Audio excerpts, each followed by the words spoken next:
اس video کو like کیجئے، اپنے دوستوں کے ساتھ شیئر کیجئے، اور اگر ابھی تک آپ نے ہمارے چینل کو سبسکرائب نہیں کیا تو اسے سبسکرائب کر لیجئے اور ساتھ ہی موجود بیل آئیکن کو دبا لیجئے تاکہ آپ کو تمام نئی سٹوریز ملتی رہیں۔ بسم اللہ الرحمن الرحیم۔ ڈسکور اوریجنل کے معزز ناظرین، السلام علیکم۔ اب کس نمبر 547 ملاحظہ فرمائیں۔ میں ابھی تک طے نہیں کر پایا تھا کہ ان حالات میں مجھے پردہ پوشی کا ڈرامہ جاری رکھنا چاہیے یا ختم کر دینا چاہیے۔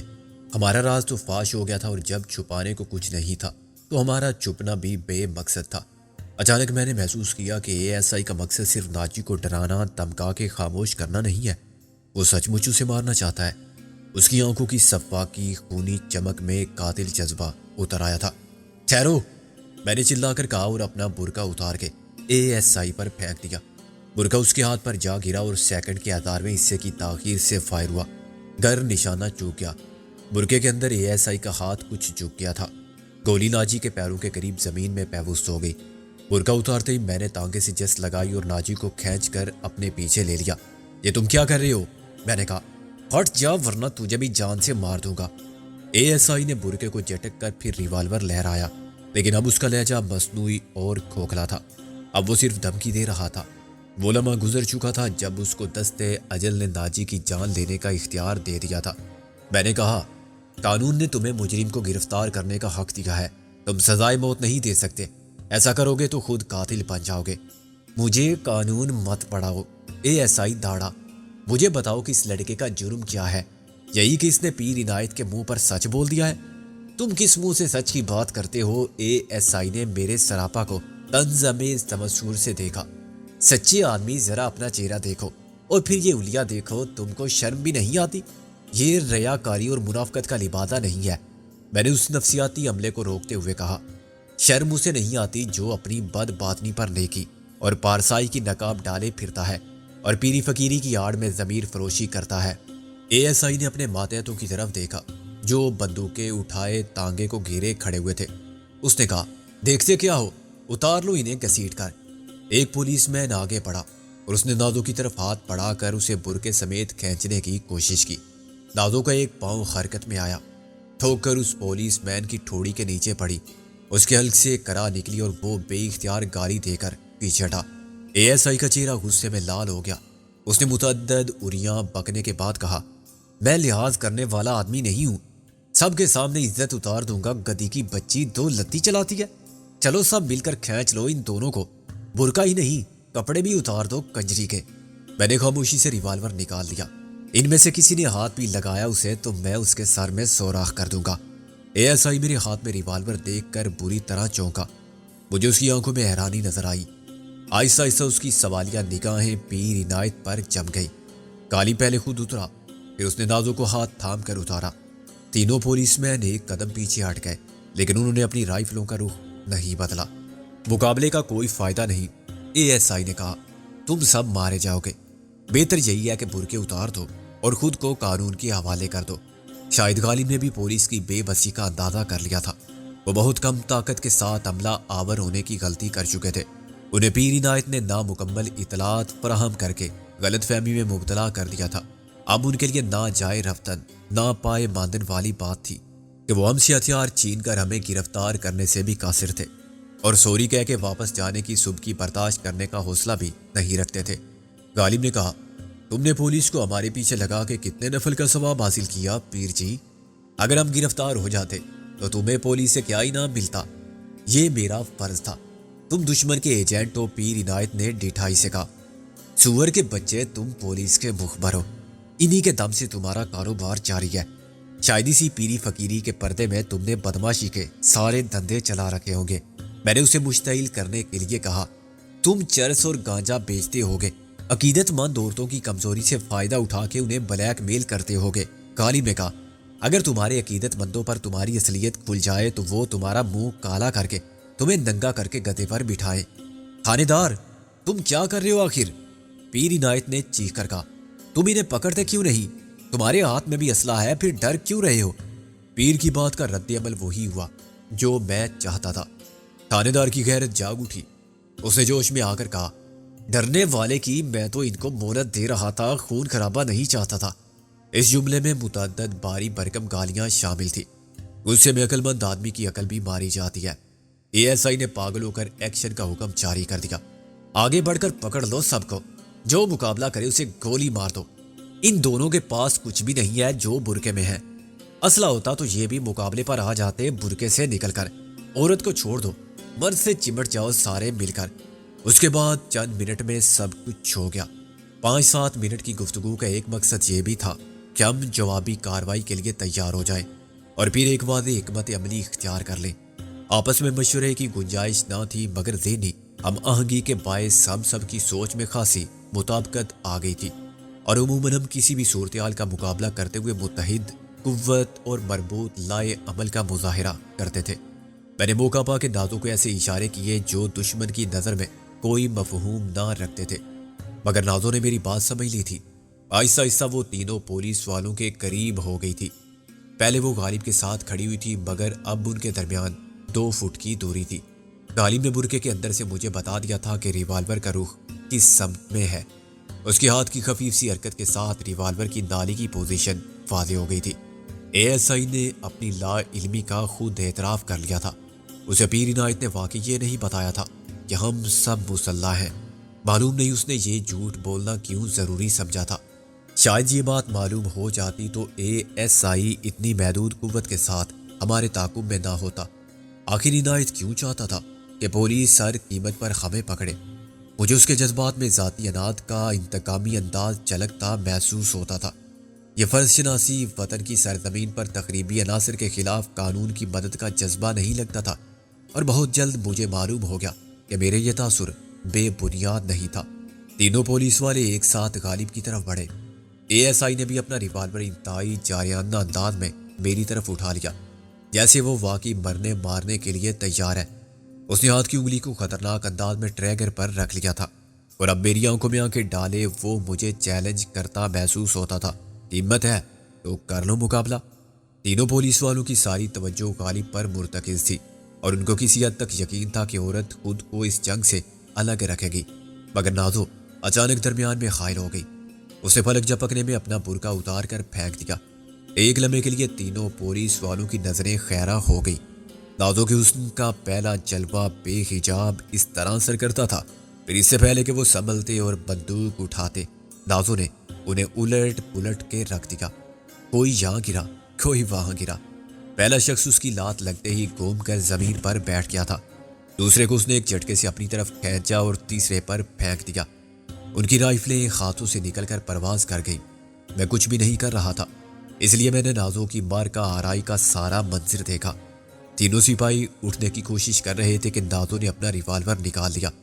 اسے غیر ضروری مار پیٹ میں وقت ضائع کرنے سے گریز کیا۔ یہ بات مجھے پسند آئی۔ اے ایس آئی نے بھی یہ سین دیکھا تھا، اور اس کا پہلا تاثر بے یقینی کا تھا۔ اس کی فوج کے 3 جوان مرد 1 منٹ میں ڈھیر ہو گئے تھے، وہ بھی ایک ایسی لڑکی کے ہاتھوں جس کی نزاکت کو دیکھ کر ایسی تباہ کاری کا تصور بھی نہیں کیا جا سکتا تھا۔ مزید یہ کہ اس نے اسلحے کی قوت پر انحصار نہیں کیا تھا، اور انہیں پوری طرح احساس شکست سے دوچار کرنے کے بعد اطمینان سے ریوالور نکال لیا تھا۔ مجھے موقع ملا تھا کہ میں اے ایس آئی سے ریوالور چھین کر اسے بھی ماتحتوں کے ساتھ لیٹا دوں، مگر میں اس پہلوان کی طرح بے فکری سے کھڑا رہا۔ اس کے پٹھے حریف کو چاروں شانے چت گرا دیتے ہیں۔ خود غالب نے بھی نازو پر بھروسہ کرتے ہوئے دخل اندازی سے گریز کیا تھا۔ وہ ابھی تک برقعے میں ملفوف تھا، حالانکہ کچھ دیر پہلے ہی وہ اس قید سے نجات پانے کے لیے بے چین تھا۔ اس نے برقعے کے اندر سے گولی چلائی اور اے ایس آئی کے ہاتھوں میں سے ریوالور نکل گیا۔ غالب کے نشانے کی مہارت سے ہم سب اچھی طرح واقف تھے، اور اس کے کمال کا مظاہرہ کئی بار دیکھ بھی چکے تھے۔ اس وقت بھی غالب نے بڑی صفائی سے صرف ریوالور کو نشانہ بنایا۔ اے ایس آئی کے ہاتھ پر خراش تک نہیں آئی، مگر ویسے اچھلا جیسے گولی نے اس کی ہتھیلی میں سوراخ کر دیا ہے۔ زور زور سے ہاتھ ہلاتے اس نے دور پڑے ہوئے ریوالور کو بے بسی سے دیکھا، اور پھر اپنے ہاتھ کو، انگلیوں کو، لیکن خون کہیں ہوتا تو نظر آتا۔ اب غالب نے بھی برقعے کو اتار کر تانگے میں ڈال دیا۔ میں نے اے ایس آئی کا ریوالور اٹھا کر کہا، تمہاری قسمت اچھی ہے کہ ابھی تک اپنے پیروں پر کھڑے ہوئے ہو، مقابلہ کرتے تو تمہاری لاش کون اٹھاتا؟ اے ایس آئی خون آشام نظروں سے پیر عنایت کو گھور رہا تھا۔ سور کے تخم، تو نے جھوٹ بولا تھا مجھ سے۔ اس نے ایک سانس میں پیر عنایت کا سارا شجرہ نسب خراب کرتے ہوئے کہا، تو نے یہ سب کیوں نہیں بتایا تھا مجھے کہ یہ لوگ مسلح ہیں؟ میں نے کہا گویا میرا اندازہ درست تھا، تم واقعی غلط فہمی میں رہے۔ اے ایس آئی نے پھنکار کے کہا، میں تجھے زندہ نہیں چھوڑوں گا پیر۔ پیر عنایت اور ناجی ایک طرف کھڑے ہوئے تھے اور پیر آہستہ آہستہ ناجی سے کچھ کہہ رہا تھا۔ اچانک ناجی نے چلانا شروع کیا، اجی آپ کیا نہیں چھوڑیں گے؟ میں نہیں چھوڑوں گا اس کنجر کی اولاد کو۔ اس کے ساتھ ہی شائیں شائیں کی آوازیں سنائی دینے لگی۔ میں نے دیکھا کہ ناجی نے گھوڑے کا مزاج درست رکھنے والا چابک اتار لیا ہے اور پیر عنایت پر برسا رہا ہے۔ پیر عنایت کی حالت پہلے ہی خراب تھی، اسے خوب اندازہ تھا کہ پولیس اس سے کس طرح اپنی شکست کا بدلہ لے گی۔ ناجی کے غیر و غضب کا طوفان اس پر اچانک نازل ہو گیا۔ پیر عنایت اٹا کٹا صحت مند آدمی تھا، مگر ناجی بہت پھرتیلا تھا اور چابک کا استعمال جانتا بھی تھا۔ بیت کی چھڑی پر مضبوطی سے بندھا ہوا 2.5-3 فٹ لمبا چمڑے کا تسمہ اس پر بجلی کی طرح لہرا کے گرتا تھا۔ وہ تڑپ کے پلٹتا تھا تو ناجی گھوم کے دوسری طرف سے وار کرتا تھا۔ شائی کی آواز کے ساتھ ہی چابک پیر عنایت کی کھال پر چپک جاتا تھا اور اس سے پہلے کہ عنایت اسے پکڑے وہ پھر لہراتا دکھائی دیتا تھا۔ پیر عنایت ایک مدہی کا خیز ڈانس کر رہا تھا، اس کے دونوں ہاتھ آگے پیچھے جاتے تھے، کبھی جسم پر انگارے کی لکیر بن کر پڑنے والی ضرب کی اذیت کو کم کرنے کے لیے، کبھی لہراتے چابک کو گرفت میں لینے کے لیے تو کبھی خود کو بچانے کے لیے۔ وہ چل رہا تھا، ہر طرف گھوم رہا تھا، مگر اس کے لیے ناجی کی چابک دستی سے کہیں پناہ نہ تھی۔ آہستہ آہستہ پیر عنایت کرانے لگا، پھر چلانے لگا، فریاد کرنے لگا، خدا رسول صلی اللہ علیہ وسلم کے واسطے دینے لگا، معافیاں مانگنے لگا، مگر ناجی کا ہاتھ نہ رکا۔ یہ اس پیر کی ذلت کی انتہا تھی جس کے قدم چومنے کے لیے نادان، سادہ لو، عقیدت مند بےتاب رہتے تھے۔ یہاں صرف ناجی ہی نہیں، وہ پولیس والے بھی اس کی شامت اعمال کا نظارہ کر کے تسکین حاصل کر رہے تھے جو اس کی غلط بیانی کے باعث ذلیل ہوئے تھے۔ میرے لیے اس نظارے میں بڑی عبرت کا سامان تھا۔ خدا کیسے عزت دیتا ہے اور کیسے بندے کے کرتوتوں کے سبب ذلت، سر جھکانے والے جب سر اٹھاتے ہیں، جب فریب کا پردہ چاک ہوتا ہے اور آنکھیں روشنی میں اصلیت دیکھتی ہے، باطل کا طلسم ٹوٹتا ہے اور بے رحم سچ سامنے آتا ہے، تو غلام اپنے آقا کا سر قلم کر دیتے ہیں۔ مظلوم کی طاقت ظالم پر خدا کا قہر بن کے ٹوٹتی ہے۔ نخوت و تکبر کے جھوٹے خدا ذلت اور رسوائی کے گڑھے میں گر کے انہی کے قدموں تلے روندے جاتے ہیں جو انہیں سجدہ کرتے تھے۔ اگر میں ناجی کو نہ روکتا تو شاید وہ پیر عنایت کی ہڈیوں پر سے گوشت اتار لیتا۔ مجھے اب کوئی شبہ نہیں رہا تھا کہ ناجی کے اس اشتعال کی بنیاد بھی انتقامی جذبات پر تھی، بالکل اسی طرح جیسے پیر عنایت کی عداوت ساتھی تھی۔ میں نے ناجی کا ہاتھ پکڑ کر کہا، بس کرو، اسے قتل کر کے گناہگار کیوں ہوتے ہو؟ کہیں یہ مر نہ جائے۔ آپ چھوڑ دیں جی مجھے، اس مردود کو مارنے کا بہت ثواب ہوگا۔ اگر اسے زندہ چھوڑ دیا گیا تو یہ ایسی دنیا کو دھوکہ دیتا رہے گا۔ ناجی بولا۔ میں نے کہا، ہم پیر کو اپنے ساتھ لے جائیں گے، پہلے اسے موقع دیں گے کہ یہ اپنے سارے جرائم کا اعتراف کر لے اور تائب ہو جائے۔ یہ تو یہ کر لے گا اور پھر مکر جائے گا، میں اس کے سارے کالے کرتوتوں سے واقف ہوں۔ اے ایس آئی نے کہا، آپ تو اسے میرے حوالے کر دو۔ میں نے کہا، سب کچھ جانتے ہوئے بھی آج تک تم نے کچھ نہیں کیا تھا، میں کیسے مان لوں کہ آئندہ تمہارے اور اس کے درمیان یہ اشتراکی عمل نہیں ہوگا؟ ہم صرف اس کی وجہ سے ذلیل ہوئے، اے ایس آئی بولا۔ میں نے اس کی کھال کے جوتے بنوا کے مریدوں کو نہ دے دیے تو اپنے باپ کا نہیں ہوں۔ غالب نے کہا، اپنے مجرم کو ہم خود سزا دے سکتے ہیں۔ پیر عنایت نے بڑی لجاجت سے کہا، لیکن میں نے تو کوئی جرم نہیں کیا۔ میں نے پلٹ کر پوری قوت سے اس کے منہ پر جھانپڑ مارا۔ کیا ضمیر فروشی سے بڑا کوئی جرم ہے؟ تو نے تو اپنا ایمان بیچا، خلق خدا کے اعتماد کو دھوکہ دیتا رہا۔ تو نے دوستی کے پردے میں ہم سے دشمنی کی، غدار، تو نے رشتوں کی آبرو کو نیلام کر دیا، پھر پوچھتا ہے کہ میرا جرم کیا ہے؟ نازو نے کہا، باقی مجرموں کے لیے کیا حکم ہے؟ کیا یہ بھی ساتھ جائیں گے؟ میں نے نفی میں سر ہلایا، ہم جلوس لے کر نہیں جا سکتے، پھر ان کو یہی گاڑ دیتے ہیں۔ نازو نے ایسے ریوالور اٹھایا جیسے وہ تینوں سپاہیوں کو قتل کرنے کا فیصلہ کر چکی ہے۔ ایک سپاہی چلانے لگا، ہماری غلطی معاف کر دے جی، ہم خود نہیں آئے تھے، یہ داڑھی والا ہمیں مجبور کر کے لایا تھا۔ اسے کونی مار کے اپنے ساتھ کھڑے ہوئے شخص کو فریاد با جماعت میں شریک ہونے کا اشارہ دیا۔ دوسرے شخص نے فوراً اقرار میں سر ہلایا، ہاں جی یہ بالکل ٹھیک ہے، ہم تو گشت کر کے واپس جا رہے تھے کہ پیر عنایت مل گیا، اس نے کہا کہ میرے ساتھ چل کے مجرموں کو پکڑ لو، ہم سے بھول ہو گئی۔ اس نے تیسرے کو کونی ماری کہ آگے تم بولو۔ تیسرا اکلاتا تھا، اگر اسے مجبور نہ کیا جاتا تو وہ خاموش ہی رہتا۔ ہمارے بیوی بچے ہیں 6 چھوٹے چھوٹے، ہم کسی کو نہ ہی بتائیں گے کچھ بھی۔ میں نے کہا تھانے دار کیا یہ ٹھیک کہہ رہے ہیں کہ تم کو مجبور کر کے لانے والا پیر عنایت تھا؟ اس نے پیر عنایت کو پراناد نظروں سے دیکھا اور اقرار میں سر ہلانے لگا۔ یہ ٹھیک ہے، تم نے اس سے پوچھا تو ہوگا کہ وہ مجرم کون ہے؟ ہاں پوچھا تھا۔ پھر میں نے ایسا ہی کو تذبذب میں دیکھ کر کہا، اس نے صرف یہ کہا کہ وہ پاکستان سے آئے ہے اور اس علاقے میں غیر قانونی طور پر موجود ہے۔ میں نے پوچھا کہ تمہیں کیسے معلوم ہوا ان کے بارے میں، اور تمہارا تو سالہ بھی پولیس افسر ہے، تم نے یہ بات اسے کیوں نہیں بتائی؟ یہ کہنے لگا کہ سالے کو گولی مارو، اس نے ایمان بیچ دیا ہے اپنا، اس کو رشوت مل گئی ہے، وہ سب بھول گیا ہے، اس کا کیا فرض ہے اور کیا ذمہ داری ہے۔ اس نے سب کو بے وقوف بنانے کے لیے انہیں پہلے حوالات میں رکھا، پھر اپنے گھر لے گیا اور صبح صبح فرار ہونے کا موقع فراہم کر دیا۔ ان کو ایک لونڈا تانگے میں بٹھا کے لے گیا ہے، وہ لونڈا لاوارث ہے جس کے نہ ماں باپ ہے اور نہ آگے پیچھے کوئی اور ہے، مگر میرے سالے نے اسے بہت سر چڑھا رکھا ہے۔ وہ چھوٹی موٹی چوریاں کرتا رہتا ہے، مگر آج تو وہ گھوڑا بھی چوری کر کے بھاگا ہے اور تانگا بھی۔ باقی سب مجرم عورتوں کے بیس میں برقع اوڑھ کے فرار ہوئے ہیں، ان کو تو تم مقابلہ کیے بغیر ہی پکڑ دو گے۔ غالب بولا، لیکن ہوا اس کے برعکس، مقابلہ کیے بغیر تم پکڑے گئے۔ نازو نے کہا، تھانے دار جی کے دل میں یہ حسرت نہ رہ جائے، اگر یہ مقابلہ کرنا چاہے تو میرے سامنے آ جائے۔ اے ایس آئی کا چہرہ شرم سے لال پڑ گیا، وہ ایک عورت کے چیلنج کو قبول نہ کرنے پر مجبور تھا، اسے معلوم تھا کہ مقابلے کا انجام کیا ہوگا۔ اے ایس آئی کی بات پر غور کرنے کے بعد میں نے کہا، کیا تم ہمیں جانتے ہو؟ تھانے دار نے رفیع میں سر ہلایا، میں نے کبھی نہیں دیکھا تمہیں۔ اس نے بڑے اعتماد کے ساتھ جھوٹ بولا تھا، یہ ناممکن تھا کہ اس علاقے میں گشت کرنے والی پولیس پارٹی کو ہمارے متعلق کچھ معلوم نہ ہو۔ میں نے آگے بڑھ کر اس کی تلاشی لی تو ایک جیب میں سے اخبار کا وہ تراشا برآمد ہو گیا جس پر میری محسن کی اور غالب کی تصویر تھی۔ یہ سرکاری اشتہار تھا جس میں ہمیں دہشت گرد قرار دیا گیا تھا اور ہماری گرفتاری پر انعام کا اعلان تھا۔ میں نے اے ایس آئی کو وضاحت کا موقع دیے بغیر بڑی بے رحمی سے مارا۔ اس کے ماتحت سخت دہشت زدہ کھڑے کانپتے رہے۔ نازو کے ہاتھوں پٹنے کے بعد ان میں آنکھ ملا کے بات کرنے کا حوصلہ بھی نہیں رہا تھا۔ اپنے افسر کی درگت بندی دیکھ کے وہ زندگی سے مایوس ہو گئے۔ انہیں اندازہ ہو گیا کہ ہم عام قسم کے مجرم نہیں ہیں جن سے ان کا دیہات میں واسطہ پڑتا رہا تھا۔ اے ایس آئی کے ناک اور منہ سے خون نکل رہا تھا اور وہ زمین پر پڑا ہوا ایسے کرا رہا تھا جیسے اس کا آخری وقت آ گیا ہے۔ میں نے اس کے انجر پنجر ڈھیلے کر دیے، لیکن اس بات کا خیال رکھا تھا کہ اسے کوئی مہلک چوٹ نہ آئے۔ میں نے ریوالور نکال کے کہا، تم 5 سیکنڈ میں اپنے پیروں پر کھڑے نہ ہوئے تو میں تمہیں شوٹ کر دوں گا۔ اے ایس آئی بڑی پھرتی سے اٹھ کھڑا ہوا۔ ہر بزدل آدمی کی طرح اس نے بھی مکر و فریب اور جھوٹ کی مدد سے جان بچانے کی کوشش کی تھی اور ناکام رہا تھا۔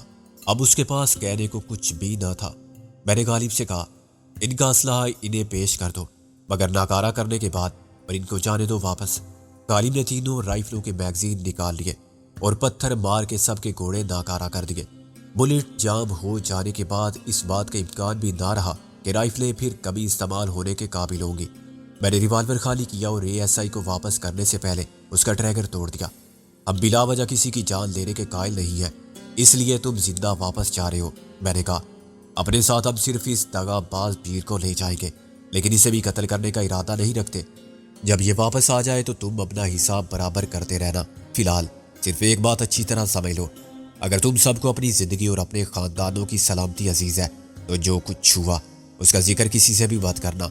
اگر ہمیں کبھی معلوم ہوا کہ تم نے اوپر بات پہنچائی ہے یا پیر عنایت کی بیوی اور اس کے بھائی کے خلاف قانونی کارروائی میں فریق بنے ہو تو ہم تمہیں بھی لے جائیں گے۔ ہمیں سب معلوم ہو جائے گا اور ہمارا راستہ روکنا بہت مشکل کام ہے۔ تم نے اخبار میں دیکھ ہی لیا ہوگا کہ ہم آج تک پکڑے نہیں گئے۔ تھانے دار کا اور اس کے ماتحت سپاہیوں کے چہرے کا رنگ اڑ گیا تھا۔ میں نے اپنے لہجے کو ڈرامائی حد تک خطرناک بنا لیا تھا۔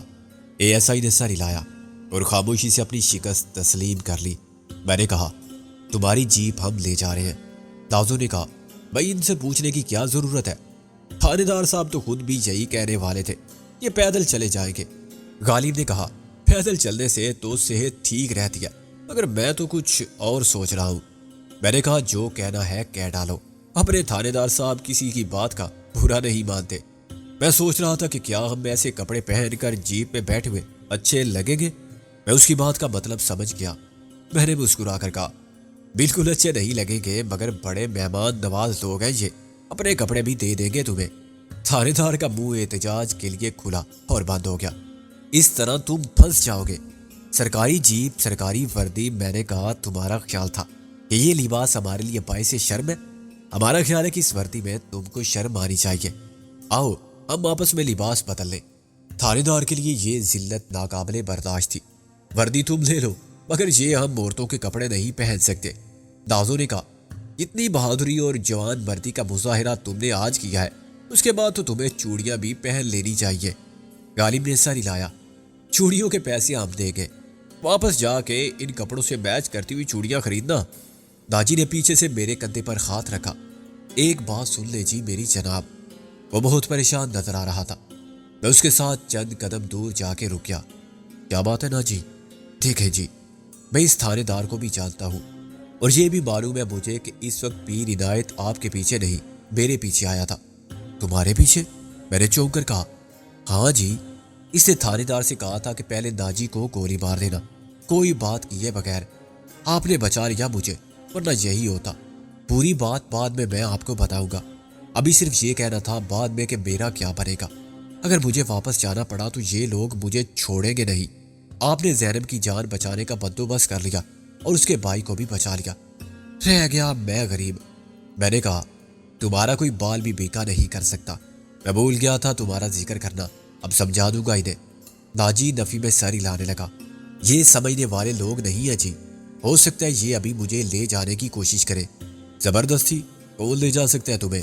میں نے کہا میں اب واپس نہیں جا سکتا، گیا تو یہ لوگ مجھے زندہ نہیں چھوڑیں گے، مجھے معلوم ہے۔ ناجی نے کہا تو پھر تم کیا کرو گے؟ کہاں جاؤ گے؟ میں آپ کے ساتھ۔ اسے ملتجی نظروں سے دیکھا۔ مجھے امید تھی کہ وہ یہی کہے گا۔ میں نے سختی سے کہا نہیں ناجی، تم ہمارے ساتھ نہیں جا سکتے۔ اس کی صورت اتر گئی۔ اچھا جی، پھر میں کہیں اور چلا جاؤں گا، زبردستی تو میں آپ کے ساتھ بھی نہیں جا سکتا۔ میں نے کہا دیکھو ناجی، تمہیں بالکل اندازہ نہیں ہے کہ تم کیا کہہ رہے ہو۔ ہمارا کوئی گھر نہیں ہے جہاں تم رہ سکو۔ تو یہاں میرا کون سا گھر تھا جی؟ وہ اداس ہو گیا تھا۔ ہاں لیکن خطرہ بہت ہے ہمارے ساتھ جانے میں تم کو بعد میں سمجھا دوں گا۔ میں نے اس کے کندھے پر ہاتھ رکھ کے دوستانہ لہجے میں کہا پہلے ہم انہیں رخصت کر دیں۔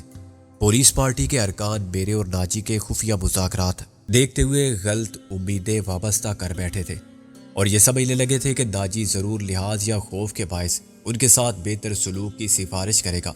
ہم اجنبی اور بے مروت لوگ تھے مگر ناجی بہرحال اسی علاقے کا رہنے والا تھا اور وہاں کے کم ترین طبقے میں شامل تھا جو پیدائشی طور پر محکوم و مظلوم سمجھے جاتے ہیں اور نمبردار سے تھانے دار تک سب کی جوتیاں کھاتے اور اٹھاتے ہیں۔ جب میں نے حکم جاری کیا چلو بھائی باری باری اس برگد کے پیچھے جا کے اپنی اپنی وردیاں اتار دو، تو ان سب کی شکلیں رونے والی ہو گئی۔ ہمارا وقت ضائع مت کرو۔ غالب نے انہیں جھاڑا۔ کیا برگد کا درخت نظر نہیں آ رہا ہے؟ میں نے کہا جاتے وقت اپنے ساتھ ایک برقع لے جاؤ۔ تھانے دار نے بے یقینی کے ساتھ مجھے دیکھا۔ صرف برقع؟ ہاں صرف برقع۔ میں نے کہا اور کچھ نہیں؟ مگر تم نے اپنے کپڑے دینے کی بات کی تھی۔ اس وقت تمہاری غیرت جاگ اٹھی تھی، تم نے جذباتی ہو کر میری اس پیشکش کو بڑی عکارت سے مسترد کر دیا تھا۔ میں نے کہا اب کچھ نہیں ہو سکتا، برقعے بھی 3 ہیں، جو دیر کرے گا اسے برقع بھی نہیں ملے گا۔ تاہم برقع پہننا لازمی کسی کے لیے نہیں ہے۔ جسے زنانہ لباس پہن کے ڈر ہو کہ اس کی جنس بدل جائے گی، وہ ایسے ہی سیٹی بجاتا ہوا مردانہ وار چلا جائے۔ غالب نے کہا تھانے دار نے اس رسوا کن حکم کی تعمیل میں سبقت لے جانے کی بالکل کوشش نہیں کی، صرف برقع پہن کے روانہ ہونے کا اعزاز پہلے اس کے 3 ماتحتوں نے حاصل کیا۔ آخر میں کوئی برقع نہ رہا تو وہ کچھ پر امید نظر آنے لگا کہ شاید اس کی وردی اور عزت محفوظ رہ جائے گی، مگر ناز و شرارت کے موڈ میں تھی۔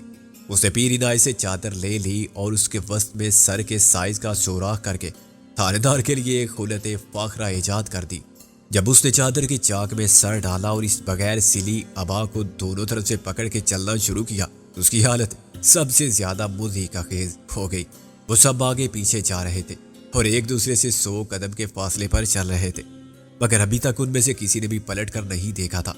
غالب نے ان کے جوتے بھی اتروا لیے تھے اور برقعے ان کو اتنے چھوٹے تھے کہ گھٹنوں سے نیچے ان کو اپنی مردانہ پنڈلیاں چھپانا مشکل ہو رہا تھا۔ شاید برقعے کے اندر بھی انہیں اپنی بے لباسی کا خیال شرم سے ڈوب مرنے پر مجبور کر رہا ہوگا۔ ان کی حالت اظہار پر سب سے زیادہ ہنسی نازو کو آ رہی تھی۔ آخر کب تک کھیک ہی کرتی رہو گی؟ غالب نے کہا۔ مانا کہ تمہاری ہنسی میں جل ترنگ ہے، لیکن تبلے جنگ بج رہا ہے تو جل ترنگ کوئی نہیں سنتا۔ نازو نے کہا، مجھے صرف تمہاری پھٹے ڈھول جیسی آواز سنائی دے رہی ہے، کیسے تبلے جنگ ہو تم؟ میں نے کہا، مرزا وہ خبیث چابیاں لے گیا جیپ کی۔ مرزا غالب نے بند مٹھی کھول کے دانتوں کی نمائش کی۔ چابی تو میں نے بہت پہلے نکال لی تھی۔ گڈ، چلو پھر دیر کیسی؟ غالب نے کہا، پیر صاحب کی میت کیسے جائے گی؟ پیر عنایت نے آسمان کی طرف منہ اٹھا کے فریادی لہجے میں کہا، یا اللہ تو ہی رحم ڈال ان ظالموں کے دل میں۔ میں نے کہا، اب کوئی دعا قبول نہیں ہوگی پیر جی، خدا کی دی ہوئی مہلت سے تم نے کوئی فائدہ نہیں اٹھایا۔ وہ وقت گزر گیا جب تم دنیا کے لیے نیکی کا زیادہ سفر جمع کر سکتے تھے۔ غالب نے کہا، خدا نے ہمیں انسان بنایا تھا جو اشرف المخلوقات ہے، اور عقل دی تھی نیکی بدی کے فرق کو سمجھنے کے لیے، مگر تم نے شیطان کی اطاعت کی۔ تم پیری مریدی کا جھوٹا ڈرامہ کرتے رہے اور خلق خدا کو اپنی شعبدہ بازی اور کرشمہ سازی سے الو بناتے رہے۔ اس وقت تمہیں خیال نہیں آیا کہ جھوٹ کی کھوکھلی بنیادوں پر استوار کی جانے والی عقیدے کی عمارت کتنی ناپائیدار ہے؟ شاعر نے بہت پہلے فرما دیا تھا، داؤ کاغذ کی صدا چلتی نہیں ہے۔ میں نے کہا، آخرکار خدا نے تمہارے فریب کا پردہ چاک کرنے کا فریضہ ہمیں سونپ دیا، پھر تمہاری شامتی اعمال خود تمہیں کھینچ کر ہمارے پاس لے آئی۔